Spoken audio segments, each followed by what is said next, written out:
우리 하나님 말씀 함께 보겠습니다. 우리 창세기 어제 말씀 톡에다 올린 것처럼 우리 창세기 44장 다 보긴 어렵고요. 우리 9절부터 창세기 44장 9절부터 우리 17절까지 창세기 44장 9절부터 17절까지 교독하도록 하겠습니다. 9절부터 17절까지만. 당신의 종들 중 누구에게서 발견되든지 그는 죽을 것이요 우리는 내 주의 종들이 되리이다.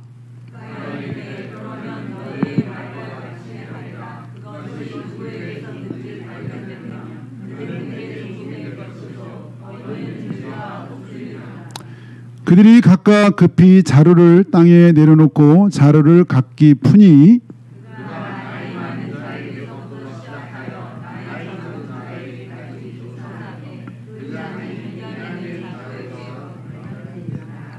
그들이 옷을 찢고 각기 짐을 나귀에 싣고 성으로 돌아가니라.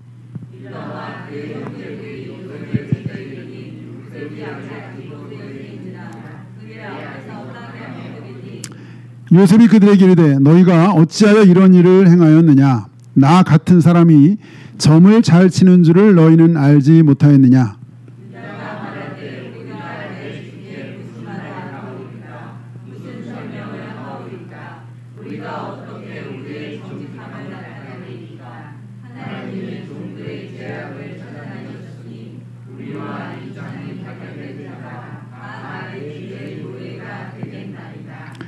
요셉이 이르되 내가 결코 그리하지 아니하리라. 자니 그 손에서 발견된 자만 내 종이 되고 너희는 평안히 너희 아버지께로 도로 올라갈 것이니라.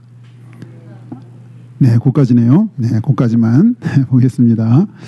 오늘 제목을 억울한 일을 당할 때 이런 좀 제목을 잡아봤는데 생각해보니까 한 서너 달 전에도 아마 이 비슷한 제목의 말씀을 나눈 것 같아요. 그만큼 성경에 굉장히 자주 등장하는 주제가 바로 이 억울한 일을 당하는 건데 특별히 우리가 시편에 보면 이 억울함을 흡수하고 토하는 그런 내용들이 굉장히 많이 나오는데 시편에 억울한 일이 이야기가 많이 나오는 것은 누구의 억울한 이야기라는 거죠? 그렇죠. 네, 다윗의 억울한 이야기.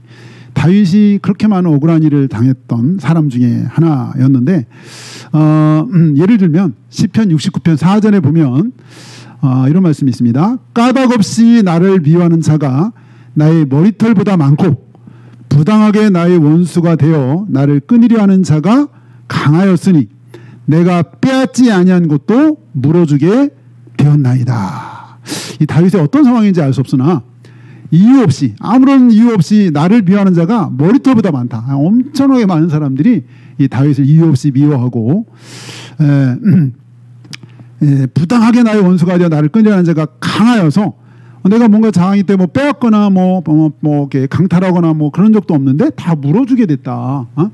내가 잘못한 것도 없이 한 건데 다 내가 물어주게 된 거야. 손해를 엄청 보게 됐다. 이런 억울한 그런 상황들을 소개하고 있는 것을 보게 되는데 그때 그 다윗의 심정이 바로 앞에 절에 보면 나는 설 곳이 없는 깊은 수렁에 빠지며 깊은 물에 들어가니 큰 물이 내게 넘칩니다.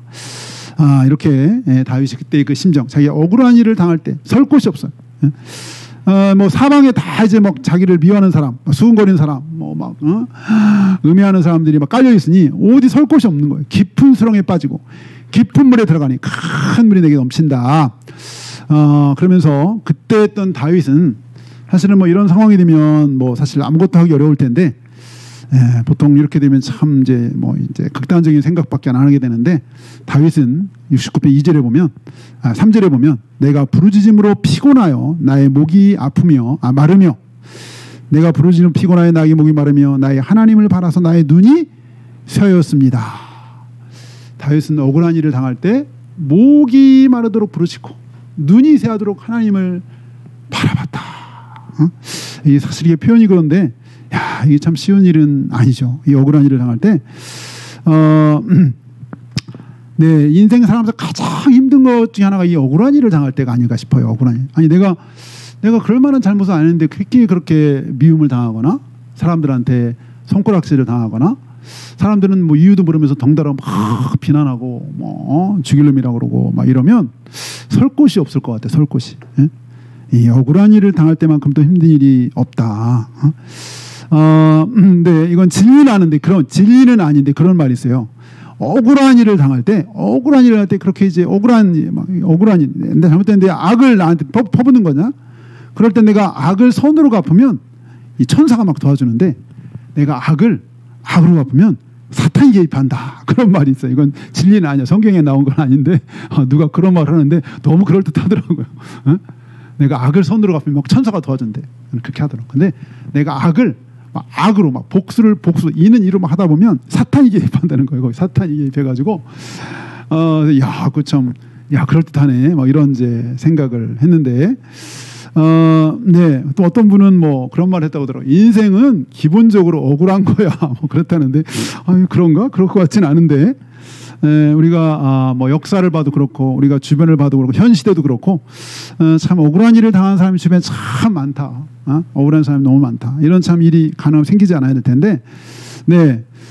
어쨌든 우리가 억울한 일을 당할 때 성경은 특히 이제 우리가 권면하는 것은 좀 시편. 시편에 정말 기가 막힐 억울한 일 속에 몸부림치는 그 다윗의 그런 호소들이 많이 나오는데 우리가 또 이 억울한 일 그러면 빼놓을 사람이 바로 이제 오늘 본문의 요셉이죠. 요셉. 뭐 사실 뭐 형들에게 뭐 꿈 얘기하고 좀 이렇게 너무 이제 요셉이 정직해. 누가 그러더라고요. 요셉이 너무 정직한. 이게 태생적으로 정직한 사람이 있대요. 그러니까 죽어도 거짓말 못 시키는 거야. 일도 거짓말하면 양심에 거리껴서 못 견디는 거예요. 근데 어떤 분이 그러더라고요. 요셉이 바로 그런 사람 같다는 거야. 그래서 형들이 뭐가 잘못한 거 보면은 자기는 뭐 그게 뭐 꼭 무슨 나쁜 뭐 하는 것보다도 형들이 뭐 잘못하면 그런 얘기를 이제 아버지한테 이제 그냥 했다는 거지. 저런 일을 하면 안 되는데 이렇게 미지알고 저렇게 아버지한테 이제 그런 뭐 그 얘기 그렇게 한 거하고 꿈 얘기한 것 이게 뭐 그렇게까지 막 죽일 만한 일인가?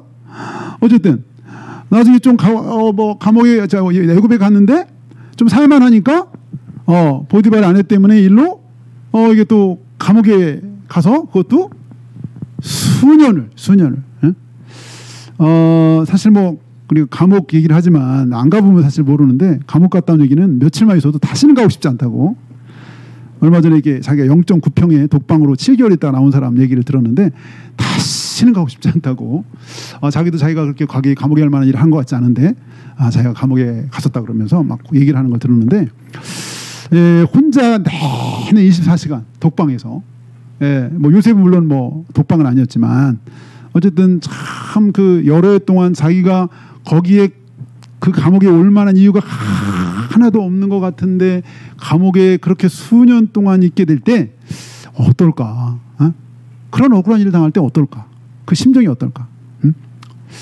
어쨌든 그 요셉이 어쨌든 그렇게 세월이 흘러서 이제 감옥에 있다가 나와서 어쨌든 간에 22년의 세월이 흐른 뒤에 드디어 이제 그렇게 혼자 뭐 생각했겠죠?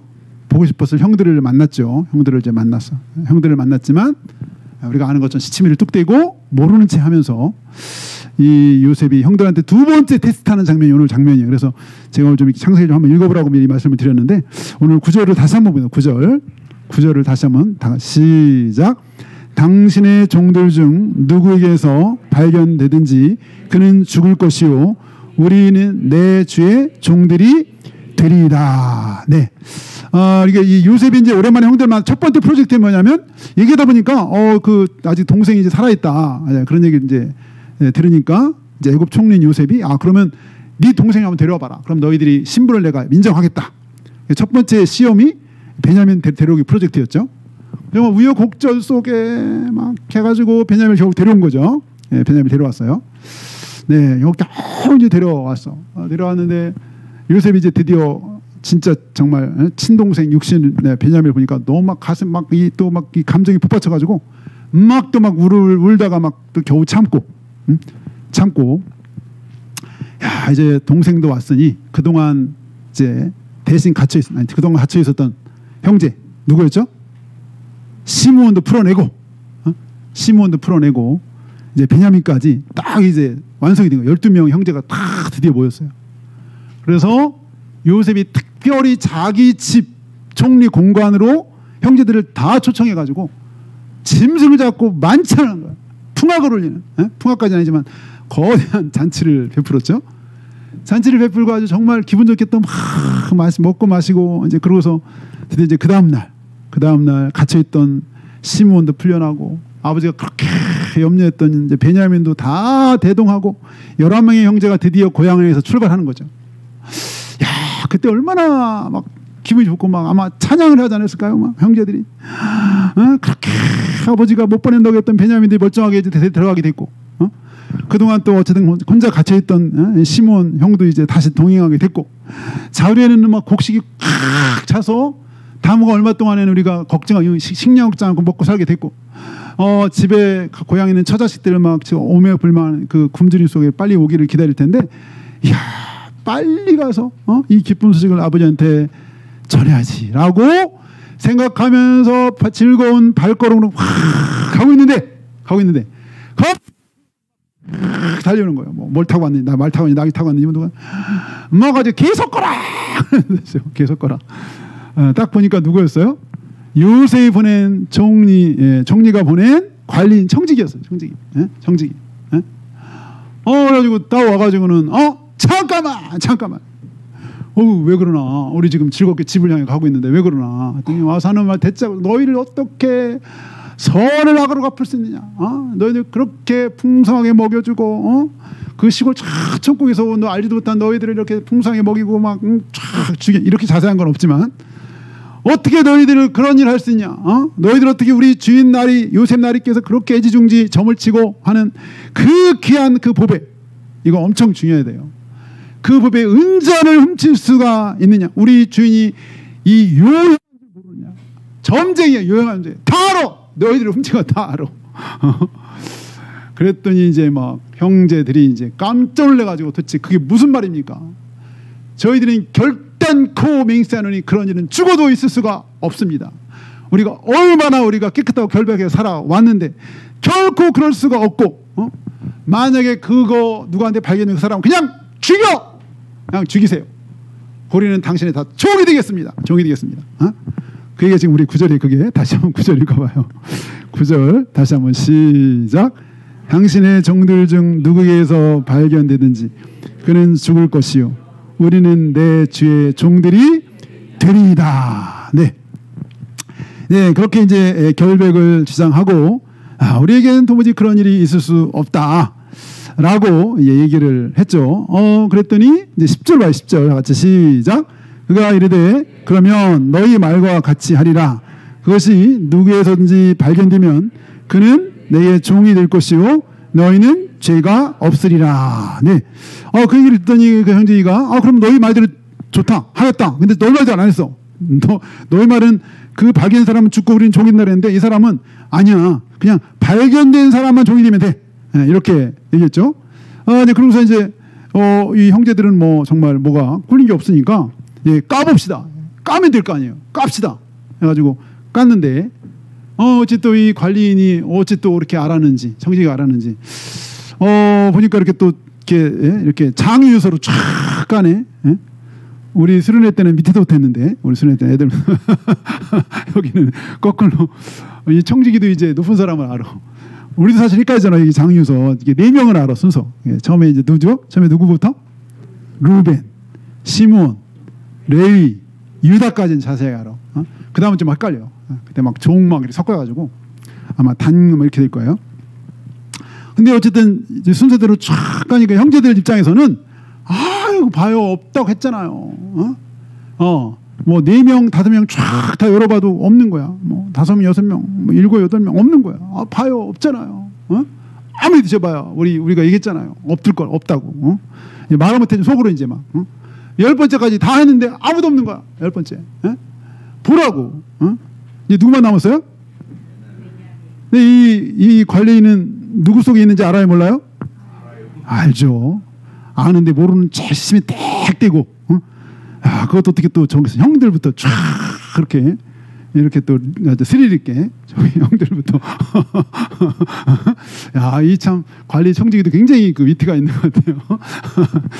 자기가 넣었는데 자기가 제일 막내다 놓고는 시집이 똑 떼고는 아주 자녀스럽게 의사도 쫙 검사를 하는 거예요. 형들은 이제 뭐 열째까지 아무나 없으니까 뭐 막내 당연히 없겠지. 당연히 우리는 이제 드디어 할렐루야 그러고 이제 가던 길을 가면 된다라고 딱 생각했는데 마지막 11번째 자를 열었더니 웬걸 거기에서 그냥 생각지 못하는 은장이 발견되는 거예요. 이제. 그러면 이제 22년 전으로 완전히 시계를 돌리면 이런 상황이 발생했다. 그럼 어떻게 되죠? 베냐민 거의 죽었어. 야! 너 베냐민 어떻게 된 거야? 너 언제 그런 짓 했어? 아니면 네가 아니면 이거 어떻게 되는지 얘기 좀 해봐. 어떻게 어떻게 이럴 수가 있어? 이러든지 막 눈총을 주든지 아마 난리가 났을 거예요. 10명의 형들이 난리가 났을 거예요. 그런데 우리 13절만 13절 다 같이 13절 시작. 그들이 옷을 찢고 각기 짐을 나게 싣고 성으로 돌아가니라. 이 옷을 찢는 것은 이 극한 슬픔, 너무 분하고 슬프고 억울하고 너무 극한 슬픔을 나타낼 때 옷을 찢는 거예요. 옷을 찢어. 너무 기가 막힌 거예요. 기가 막히고 코가 막히고 어떻게 이런 일이 있을 수 있을까? 이런 일이 있을까?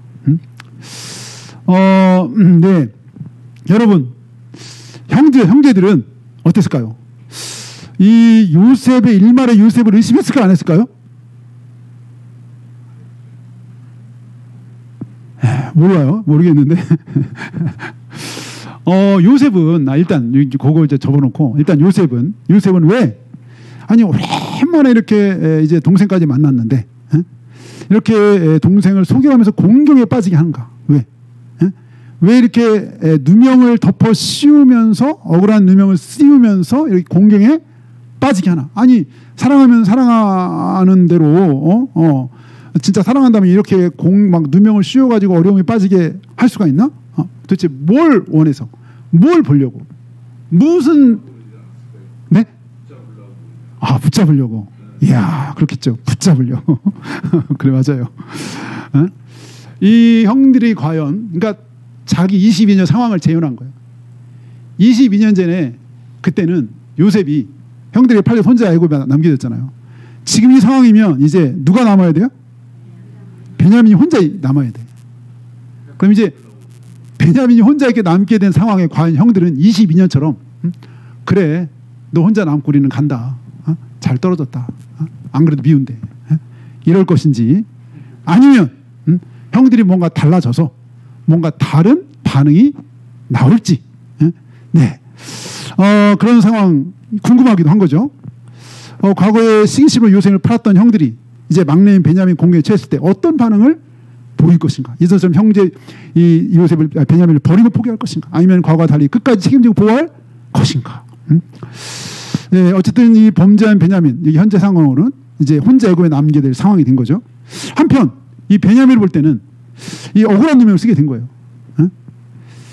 이 억울한 베냐민이 억울한 누명을 쓴 거는 또 한편으로 보면 그러니까 이 지금 요셉의 이 테스트가 간단한 테스트가 아니에요. 굉장히 심오한 테스트예요.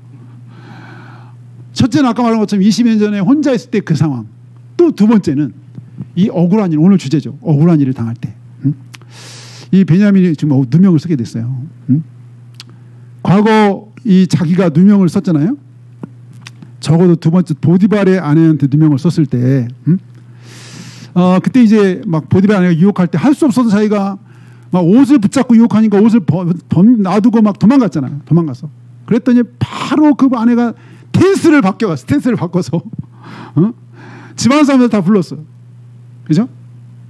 갑자기 거짓말을 하면서 저 히브리 종이 나를 겁탈하려 들어가지고 소리 질렀더니 옷을 벗고 도망갔다라고 집사람들한테 막 거기 식구들한테 다 얘기했어요. 불러다 놓고. 그랬더니 그 집사람들이 이제 막 뭐라고 하는지 궁금하긴 하죠.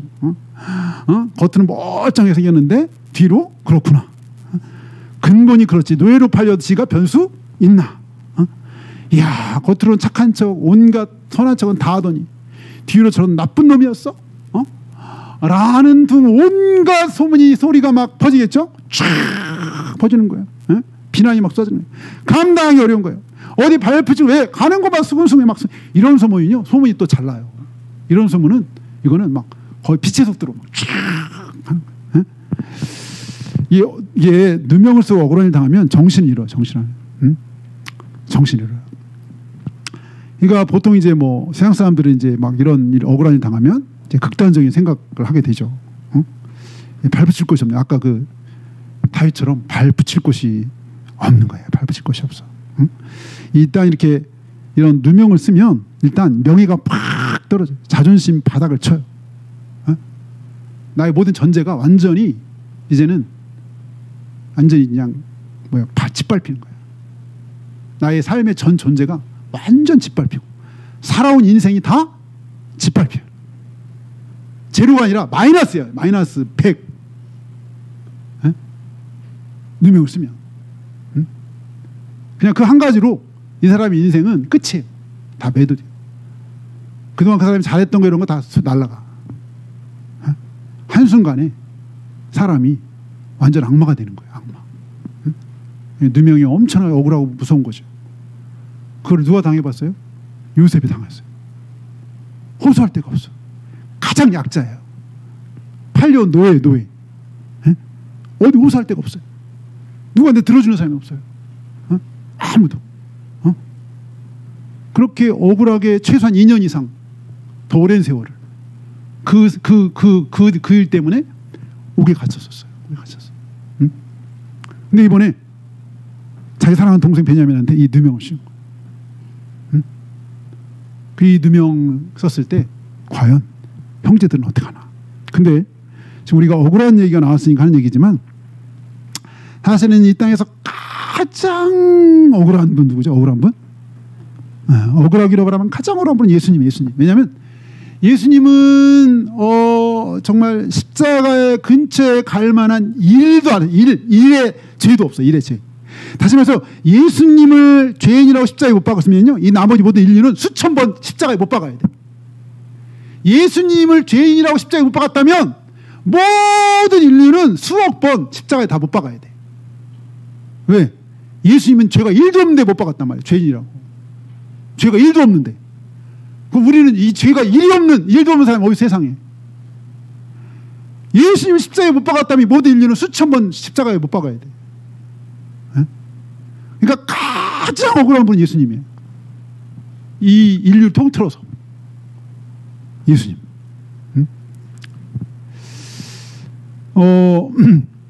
물론 뭐 우리가 당하는 억울함도 엄청난 억울함이 되죠. 억울함.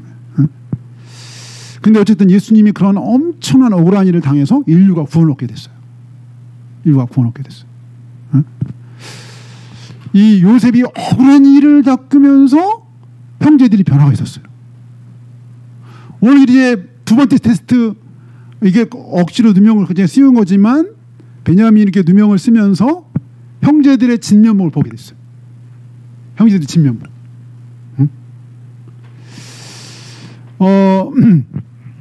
네, 우리 여기 한번 우리 16절 보겠습니다.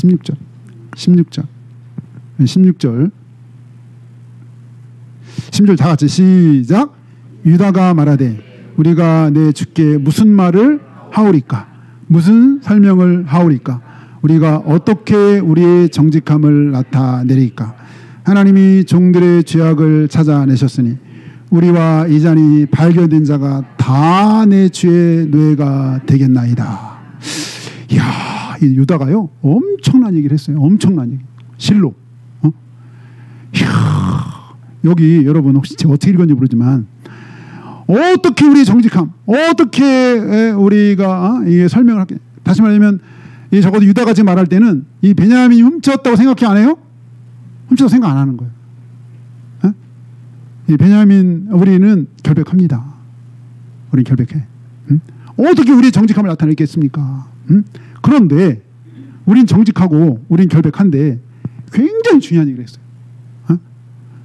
우리 하나님이부터 한번 이거 하나님이 시작. 하나님이 종들의 죄악을 찾아냈으니 우리와 이 잔이 발견자가 다 내 주의 노예가 되겠나이다. 봐요. 하나님이 종들의 죄악을 찾아냈다고 하는데 여기 지금 이 문맥상으로 보면 하나님 종들 찾았다면 적어도 이 인자를 훔친 사람의 죄에 대해서 우리가 죄를 졌다 이렇게 돼야 되잖아. 근데 여기 하나님이 종들, 베냐민의 죄가 아니라 종들의 죄악을 찾아내셨으니, 에? 무슨 죄를 찾아냈다는 거죠? 그렇죠, 그렇죠, 그렇죠. 22년 전의 죄악을 찾아냈다는 거예요. 22년 전의 죄악을. 에? 우리가 요셉을 팔아 넘겼던 그 꽁꽁 숨겨놓은 죄악을 하나님이 찾아냈어요. 이 숨겨진 죄는 누구만 찾을 수 있어요? 하나님만 찾을 수 있는 거예요. 유다가 엄청난 고백을 했어요. 엄청난. 에? 야, 지금 요셉이 발견됐으면 요셉만 죄인이야. 지금 요셉 훔쳤든지 어떻게든지 요셉만 죄인이야. 근데 지금 억울한 일을 딱 당했는데 이 유다의 반응이 이 억울한 일에 대해서 물론 뭐 우리가 정직하다라는 얘기를 하지만 또 동시에 사실은 알고 보면 하나님이 우리에게 이런 곤란한 상황을 주신 이유는 바로 22년 전에 우리가 동생 요셉을 팔아 넘긴 그 죄를 하나님이 지금 이렇게 우리에게 곤란한 상황으로 우리에게 갚아주시는 겁니다. 들추어내는 겁니다. 너는 그런 죄를 졌다고 우리에게 지금 우리의 양심에 지금 하나님이 찔러대고 있습니다. 찔러대고 있습니다. 그래서 우리 모두는 다 죄인이어서 다 당신의 종, 당신 유다 요셉의 종이 되겠나이다. 원래는 지금 여기는 이렇게 현재 상황으로 말하면 베냐민만 종이 되면 되는데 다 주의 종이 되겠다고 하는 얘기는 우리는 사실 다 죄인입니다. 엄청난 죄인입니다. 까놓고 보면 엄청난 죄인입니다. 적어도 이 사건에 대해서 지금 현재 사건에서 우리가 정말 결백하지만 까놓고 보면 우리는 죽을 죄인입니다. 죽을 죄인입니다. 하나님 이거를 지금 우리에게 드러내시고 이 마음을 계속 우리에게 찔러주시고 우리가 이 상황을 접하니 이게 뭐예요? 지금 요셉의 두 번째 테스트 때문에 이 요셉의 두 번째 테스트가 굉장히 심오했던 거예요. 심오했던 거예요. 22년 자기가 팔려갈 때 상황을 재현하고 자기가 옛날 느꼈던 그 누명을 썼을 때 그때의 상황 재현하면서 형들은 과연 어떻게 반응할지 를 봤는데 이야, 이 형들의 반응은 뭐예요? 상전벽해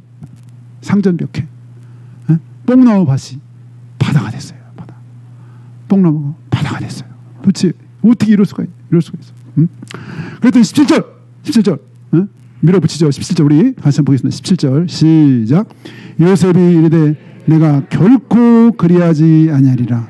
잔이 그 손에서 발견된 자만 내 종이 되고 너희는 평안히 너희 아버지께로 도로 올라갈 것이니라. 네, 한 번 더 밀어붙여요. 아니야, 그럴 필요 없어. 너희들 다 노예가 아니 그렇게 안 돼도 돼.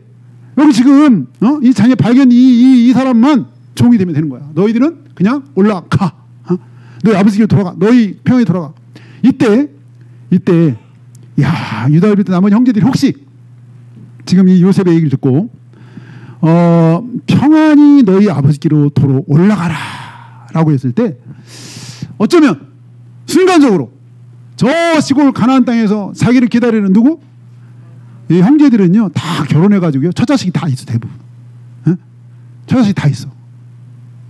만약에 자기가 여기서 노예가 돼가지고 억류되면 더 이상 사랑하는 첫 자식을 지금 10명의 형제들은 더 이상 자기 첫 자식을 볼 수가 없어. 이제 자식 볼 수가 없어. 평생 애굽 땅에서 노예로 살다가 어떻게 될지 몰라. 그런데 여기 지금 요셉은 그런 우리에게 자유를 줬어. 아니야, 그럴 필요 없어. 여기 하나만 남고 다 올라가도 돼. 높으라고 전혀 문제가 없어. 다 올라가. 순간적으로. 응? 야, 그래, 한 사람만 고생하면 되지. 응? 다 그럴 필요가 뭐가 있냐. 응? 나머지 다 딸린 처자식 다 여기 가장들인데 가장. 나머지 다 여기 묶여 있으면 나머지 식구들 어떻게 먹여 살리라고. 응? 그렇지.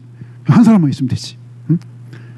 이렇게 생각할 수 있었을 거예요. 아마 마지막 유혹이에요. 마지막 유혹. 아마 그런 생각이 싹 스쳐갔을 수도 있어요. 네. 그런데 이 계속되는 그 유다는 그렇게 하지 않았죠. 유다는 그렇게 하지 않았어요. 야. 근데 아마 예전 같으면 당연히 베냐민을 그냥 두고 간다고 했을 거예요. 예. 아버지한테 가서 아버지 우리는 할 만큼 했어요. 예. 그리고 우리 다른 식구가 있잖아요, 아버지. 예? 우리 그 베냐민 데리고 우리가 할 만큼 다 했는데 아니 거기서 걔가 발견되는데 우리 어떻게 할 수가 없다. 우리 어떻게 했어? 우리 최선을 다했다. 이제 할 얘기가 있어. 옛날에 할 얘기가 없었거든. 거짓말 시켰잖아. 자기들 한 일을 거짓말 시켰는데 이제 할 얘기가 있어. 당당하게 아버지한테. 네, 그랬는데 이 순간에 다시 또 유다가 나타나. 유다는 과거에 우리 창세기 37장 정도에서 자기 그 며느리한테 약속을 어겼어요. 뭐 셋째 크면은 이렇게 준다고 했는데 다도 약속을 어기고 죄를 범했죠. 사실은 뭐 이런 유다의 과거 좀 나쁜 일도 있었어요. 그런데 오늘 여기 등장하는 유다는 진짜 완전 딴 사람 같아요. 과거에 그렇게 죄를 졌던 그 유다의 모습은 간대였고,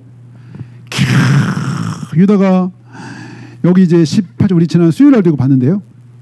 유다가 이제 그다음부터 쫙 얘기를 하는데, 이거는 이제 학자들의 말이에요. 구약 학자들, 랑게, 스키너, 칼리슈 뭐 이런 학자들이 말하기를 오늘 이제 여기 유다가 말하는 이 단어는 구약 성경에서 가장 아름답고 찬란한 수사학의 극치다.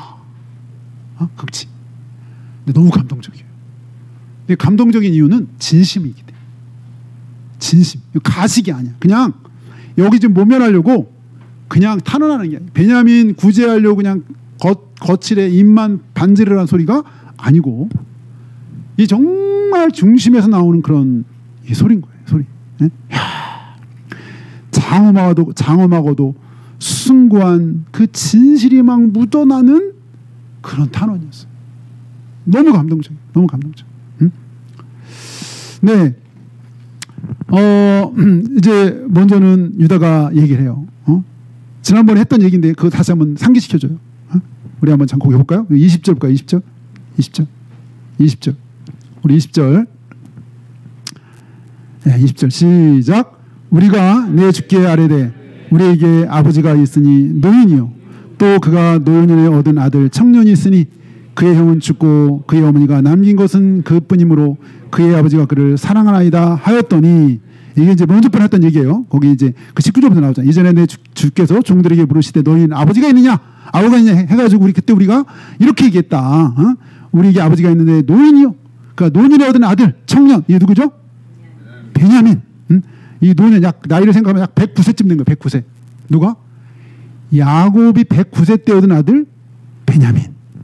베냐민. 진짜 노인 때 얻은 거예요. 진짜 나이.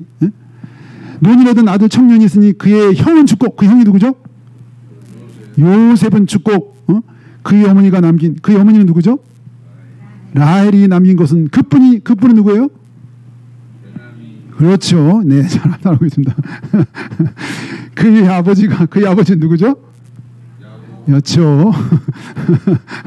그의 아버지가, 그를 사랑한다. 그는 누구예요? 베냐민을 사랑합니다. 그의 아버지가 베냐민을 사랑합니다. 주께서 종들에게 이르시되 그를 내게로 데리고 내려와서, 그는 누구예요? 베냐민을 내게로 데리고 와서 내가 그를 보게 하라. 우리가 네, 그렇죠. 지난번에 그렇게 얘기했다는 거예요. 그렇게 우리가 그렇게 얘기를 했는데 정말 집에 가서 그 얘기를 했더니 아버지는 도저히 안 된다 그랬다. 그럼 우리는 집에 가가지고 근데 여기 22절 또 시작. 우리가 내 주께 말씀드리기를 그 아이는 그 아버지를 떠나지 못할지니 떠나면 그의 아버지가 죽겠나이다. 네, 우리 23절까지 시작. 주께서 또 주의 종들에게 말씀하시되 너희 막내 아우가 너희와 함께 내려오지 아니하면 너희가 다시 내 얼굴을 보지 못하리라 하시기로. 네, 지난번에 이제 이렇게 했던 얘기를 다시 한번 쭉 상기시켜 주는 거죠. 지금 이제 이 베냐민을 탄원하는 지금 입장이잖아요. 근데 이게 갑자기 이렇게 이루어진 일인데, 이게 지금 갑자기 이루어진 일이, 이거 뭐 예상이나 했나요? 대체 이런 일이 있을 거라고? 근데 유다가 어떻게 진짜 막 성령 충만했는지, 이야, 막 그냥 초장부터 막 요셉의 마음에 막 지금 웅쿵 이게 막 지금 이 얘기를 듣는, 이 앞에 듣는 이 요셉의 마음이 지금 막 움직이기 시작하는 거예요. 이게 막 울컥 막 한마디 한마디가 막 여기 말 찔러. 여기 앞에 그 청년이 있는데 그 형은 죽고 자기잖아, 자기. 그 어머니가 남이거든 그뿐 지금 베냐민인데 그 아버지가 그를 사랑하는데 그 아버지 그를 죽겠다고 했다. 아버지 얘기 막 죽겠다고 말하고 막 이러면 막 듣는 요셉이 여기서 막 울컥울컥 하는 거야. 이거 먹지로 참고 있지만 이러면서 막 유다가 계속 얘기를 하는 거예요. 네. 그래서 우리가 당시께서 말한 주인이 말한 얘기를 아버지께 다 얘기했더니 아버지가 절대 내려갈 수 없다. 함께 가지 못한다. 라고 해서 우리가 결국 내려올 수 없었는데 양식이 다 떨어지고 할 수 없이 우리가 다시 내려올 수밖에 없었는데 그때 아버지가 우리에게 또 이런 얘기를 했다. 27절부터 우리 30절까지 시작. 주의 종 우리 아버지가 우리에게 이르되 너희도 알거니와 내 아내가 내게 두 아들을 낳았으나 하나는 내게서 나갔으므로 내가 말하기를 틀림없이 찢겨 죽었다 하고 내가 지금까지 그를 보지 못하거늘 너희가 이 아이도 내게서 데려가려 하니 만일 죄가 그 몸에 미치면 나의 흰 머리를 슬퍼하며 술로 내려가게 하리라 하니 아버지의 생명과 아이의 생명이 서로 하나로 묶여 있거늘 이제 내가 주의 종 우리 아버지에게로 돌아갈 때 아이가 우리와 함께 가지 아니하며 네, 거기까지. 지금 아버지가 자기들한테 기 갔다 왔기 했더니 이거 옛날에 하면 듣기 싫어 잔소리였을 거예요. 근데 지금 아버지 말 그대로 인용하는 거예요. 지금 유다가 주의 종 우리 아버지가 우리에게 이렇게 말했다는 거예요. 우리 아버지가 야곱이 이렇게 얘기했다. 자기 말로 지금 직접 인용하는 거죠. 내 아내가 내게 두 아들. 내 아내는 누구죠? 라헬이 내게 두 아들을 낳았는데 하나는 내게로 나갔으므로 내가 말하기를 틀림없이 찢겨 죽었다 하고 내가 지금까지 그를 보지 못하거늘 너희가 이 아이도 내게서 데려가려니 만일 죄가 그 몸에 미치면 나의 흰 머리를 슬퍼하며 지옥으로 내려가리라 하니 스월이 지옥이라는 뜻이잖아요. 아버지의 생명과 아이의 생명이 서로 하나로 묶여 있거늘 이제 내가 주의 종 우리 아버지에게 돌아갈 때 우리 아이가 함께 가지 아니하며. 야, 아버지와 아이의 생명이 하나로 묶여 있대요. 그래서 이 아이가 죽으면 아버지도 죽고 아이가 없으면 아버지도 없는 거예요. 하나로 묶여 하나야 하나. 야, 이거 과거 같으면 가당치다는 얘기예요. 옛날에 22년 전으로 돌이켜 보면 그렇게 끼고 도는 요셉을 그렇게 미워했어요. 근데 이제 요셉이 없는데 요셉이 없고 대신 요셉 대신에 이제는 베냐민을 끼고 돌아. 아버지가 그렇게 끼고 도는데 22년 달라졌어. 이제는 그 베냐민을 시기하거나 질투하거나 그렇게 끼고 도는 아버지를 미워하는 마음이 하나도 없는 거예요. 하나도 없어. 아니 없는 게 아니라 너무나 잘 이해하고 있어. 아버지를 너무나 잘 이해하고 있어. 이 두 아들이 있는데 하나 찢겨 죽은 그 잃어버린 아들을 향해서 그 아들이 없어진 이후로 아버지 얼굴에 웃음이 사라졌어. 아들이 사라지니 아버지 얼굴에 웃음이 사라졌어요. 그나마 낙이 보였느냐? 베냐민 보고 사는 거였어. 근데 그게 옛날 같으면 막 불만일 텐데 그 아버지의 마음이 이해가 돼요. 그러면 유다는 어찌해서 이렇게 깊고 깊은 아버지의 마음을 알았을까? 어떻게 알았을까요? 유다가 과거에 그렇게 범죄했던 유다가 어떻게 알았을까? 제 추측컨대 유다가 저희가 그때 집에 있는데 너무 분위기가 늘 막 싸늘해요. 요셉 죽이고 그리고 형제 중에 제가 했잖아요. 형제 중에 누가 가서 아버지한테 고자질하면 다 공범을 줘야지 아버지한테 작살나. 사실 우리가 요셉 그냥 팔았다고 그러면 누가 한 사람이 쪼르륵 가가지고 사실은요 아버지 그 요셉 죽은 게 아니고 팔고 저기 이래가지고 그러면 이제 집안 분위기가요 싸늘한 거예요. 그래서 유다가 그래서 이제 집을 나갔어요. 집을 나가서 가나안 여인하고 결혼했어. 가나안 여인 결혼했는데 아들 셋을 낳았는데 아들 둘이 죽네요. 둘. 아들이 죽는 심정을 경험했는데 둘이나 죽었어. 막내까지 죽을 것 같으니까 막내 아들을 형수한테 원래 보내야 되는 형수취사법에서 형수 다말한테 보냈는데 보낼 수가 없는 거예요. 왜? 이 셋째 아들까지 잃어버릴 것 같은 거야. 그때서 유다는 저 아들을 잃어버린 저 아버지 야곱의 마음이 와닿는 거예요. 왜 그 아버지가 저 아들 없는 저 절절한 마음을 이제는 베냐민을 끼고 도는지가 이해가 되는 거예요. 아들 잃어보니까 아버지 그 마음이 절절절절절이 와닿는 거예요. 이제는 와닿는 거예요. 그래서 오늘 유다가 이 아버지의 마음을 그대로 대변. 아버지 죽어요. 저 베냐민 안 될 거면 죽어요. 그럼 우리는 저 아버지 죽게 하는 불자식이에요. 아니 우리가 부르짖었으니 좋아. 아버지가 죽어요. 응? 죽어요. 이 유다가 옛날 유다가 아니에요. 어? 유다가 그렇게 시기하고 주됐던 베냐민에 대한 시기가 1도 없고 오히려 베냐민을 너무 사랑해. 그리고 그 베냐민을 끼고 든 아버지를 너무나 잘 이해하고 안타까워하고 아버지 스올로 데려가게 할 수 없다라는 이 절절한 마음이 있는 거예요. 응? 절절한 마음이 없어요. 응? 결정타. 마지막 결정타. 응? 33절. 33절 다 같이. 시작. 이제 주의 종으로 그 아이를 대신하여 머물러 있어 내 주의 종이 되게 하시고 그 아이는 그의 형제들과 함께 올려 보내소서. 마지막 결정타예요. 응? 나를 주의 종으로 그 아이를 대신하여 나를 여기 머물게 하고 내 주의 종이 되게 하시고 그 아이 베냐민은 형제들과 함께 올려 보내소서. 내가 여기서 뼈를 묻겠습니다. 내가 당신의 총이 될 테니 그 베냐민 제발 형제들과 함께 올려 보내소서. 이게 유다의 진심 같아. 진심. 이게 하는 소리가 아니라 유다의 진심. 근데 이 마지막 결정타가 더 이상 그동안 그냥 억누르고 참았던 막 이 요셉의 감정선에 불을 질렀어요. 마치 그냥 댐이 폭발하듯이 그냥 분출한 거.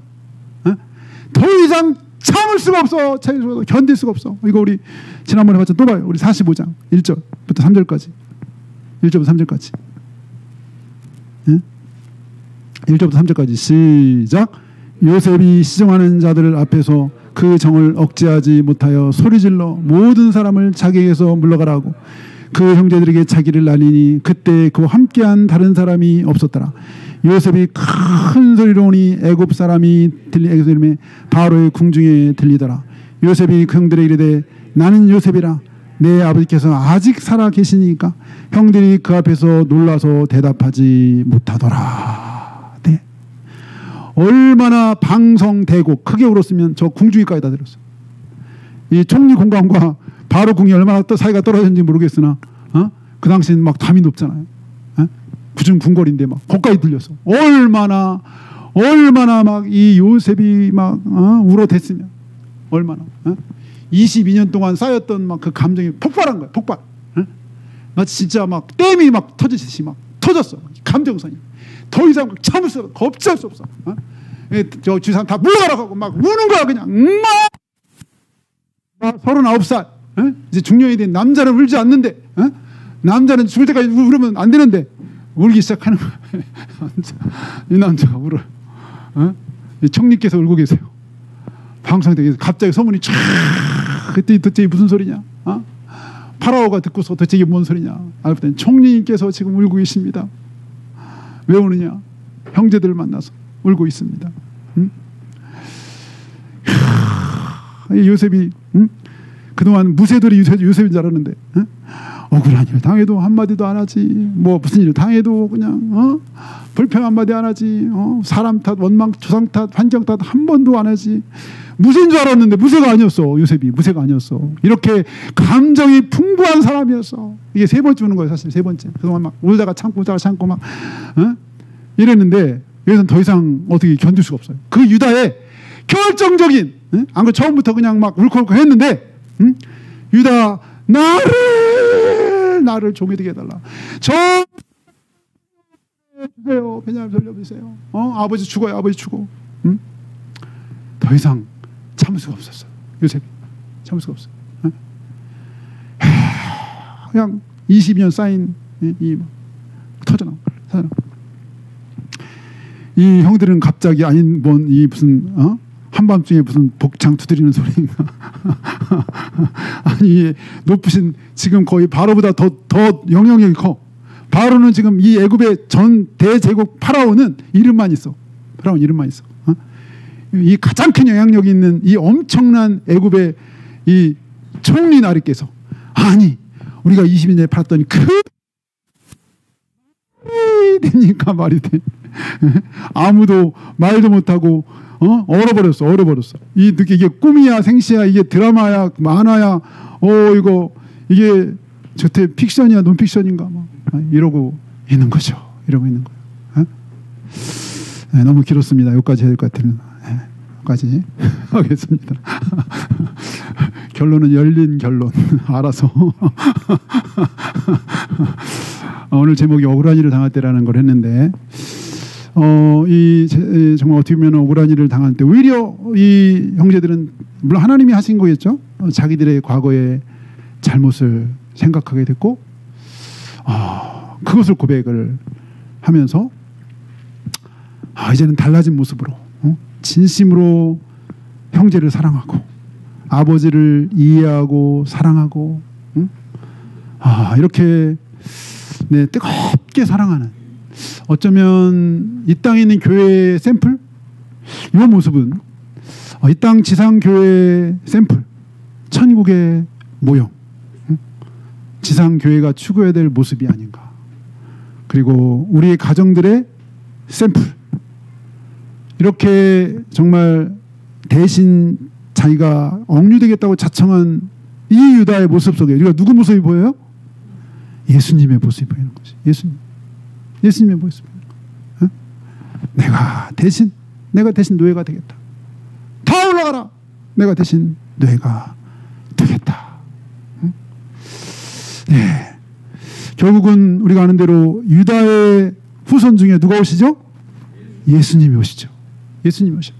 이 유다의 후손 중에 예수님이 오셔요. 예수님. 아까 말했지만 과거 유다 굉장히 참 허물이 많았어요. 참 읽기 민망한 창세기 37장의 사건이 있었어요. 근데 요셉 한 사람의 억울함과 고난의 세월이 가족을 다 변화시키고, 그렇다고 해도 이렇게 감옥에 2번 가기는 네. 이거 하나님이 하신 일이죠. 하나님이 이 한 사람의 억울한 이 사건을 통해서 완전히 가족을 뒤집어 놨어. 완전히 새롭게 됐어. 우리 가정들이 이렇게 주님을 사랑하고 우리 교회가 주 안에서 이렇게 사랑할 수 있기를 소망하고 축복합니다.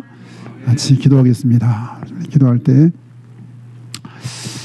우리 또 제목하고 상관없지만 이 마지막 유다의 마지막 그 발언,